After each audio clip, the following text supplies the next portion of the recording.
Hello বন্ধুরা, সবাই কেমন আছেন? আলহামদুলিল্লাহ, আপনাদের দোয়ায় আমি অনেক ভালো আছি। আমি আবারও চলে আসলাম ছুটির দিনের ব্লগ নিয়ে। যেহেতু আমি চাকরি করি, তো ছুটির দিন ছাড়া আমার কোনো ব্লগ শ্যুট নেওয়া হয় না। যাই হোক, এখানে অনেকগুলা বাজার আনছিল আম্মু, তো সেগুলা একটু ঢেলে ঢেলে বাচ্চার সাথে দুষ্টামি করতেছিলাম আর আপনাদের সাথে শেয়ার করতেছিলাম। আসলে কি ভিডিও বানাবো না বানাবো সেগুলো মাথা কাজ করে না, তো যেটা মন চায় সেটাই আর কি ভিডিও করে নেই। তো আপনাদের খারাপ লাগলে অবশ্যই জানাবেন, তো পরবর্তীতে থেকেও ভালো ভিডিও দেওয়ার চেষ্টা করব।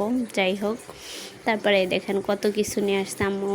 যেহেতু বাচ্চা নুডলস অনেক বেশি পছন্দ করে, এর কারণে নুডলসটা অনেক বেশি আনছে।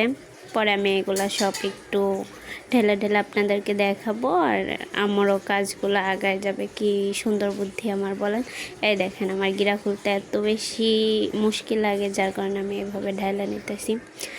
তারপরে আমার পরিচয়টা দিয়ে দেয়, আমি পাবনা জেলার মেয়ে। আমি গাজীপুরে আসি 2013 সাল থেকে। বলতে গেলে আমি এখানে বড় হয়েছি। যাই হোক, অনেক ছোটোবেলায় আসছিলাম এই এলাকায়, এখন এই এলাকার মায়ায় পড়ে গেছি, ভাবতেছি আর যাব না, এখানেই থেকে যাব। আফা, তারপরে এটা কিসের ডাউল ছিল জানি, যাই হোক, এটা নামও আমার ঠিক মুখে আসতেছে না, মুগি ডাউল সম্ভবত।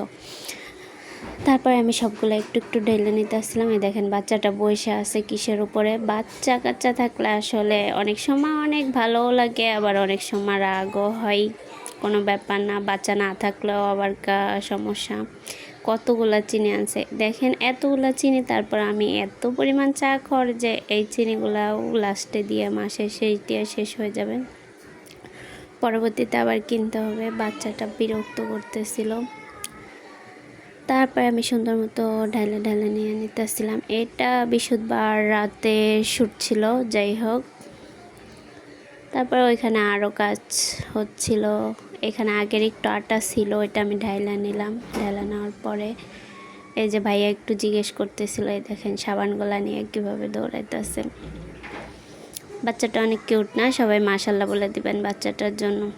আর বাচ্চাটা যেন, ওর পড়াশোনার ব্রেনটা তো ভালো, সবাই একটু ওর জন্য দোয়া করবেন। কিছুদিন অসুস্থ থাকার কারণে কত পরিমাণ শুকায় গেছে আমার সোনা ছেলেটা। আসলে ও আমার বড় ভাইয়ের ছেলে। আমি ওর সবসময়, ও যেহেতু আমাকে আম্মা বলে, তো আমি ওকে আদর করে সোনা ছেলে, সোনা বাবা এসবই বলে আর কি। আর ওর আম্মু থেকে বেশি আমার কাছে থাকা পছন্দ করে ও, ছোট থেকেই।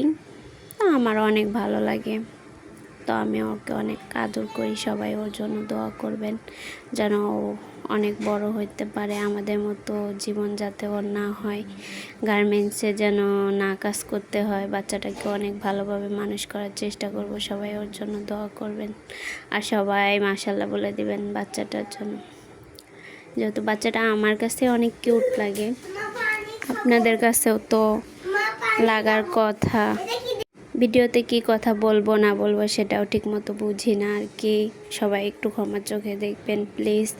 আর কোনো ভুল ত্রুটি হলে অবশ্যই আমাকে জানাই দিবেন, পরবর্তীতে সেই ভুলগুলো না করার চেষ্টা করব। যাই হোক, সবাই কেমন আছেন সেটাও জানাই যাবেন। তারপরে দেখেন, আমি যেহেতু চা করতো, আম্মু এই চা পাতি ছোটোটা আনছে দেখে বলতেছে, আম্মু এত ছোটোটা আনছো কেন, এটাতে কয়দিন যাবে বল। তো আম্মু বলতেছে কি, তোর জন্য ফ্যাক্টরি ধরে নিয়ে আসবো। যাই হোক, মজা করতেছিল আম্মু। তো শেষ হলে তো আম্মুই এনে দিবে। আম্মু ছাড়া তো, যাদের আম্মু আছে তারাই জানে আসলে কোনো কিছুর অভাব বুঝতে পারে না, আর যাদের নাই তারাই বুঝতে পারে যে জীবন কতটা কঠিন। তো যাদের আব্বু আম্মু বেঁচে আছে, অবশ্যই আব্বু আম্মুকে সম্মান দিয়ে কথা বলবেন। তো আব্বু আম্মুকে অনেক ভালো রাখার চেষ্টা করবেন নিজের সাধ্য অনুযায়ী। আমরা যেহেতু সবাই জব করি, যারা জব করে না আর কি, তারা তো কত কষ্ট করে। যাই হোক, সবাই ভালো থাকবেন। আল্লাহ হাফেজ।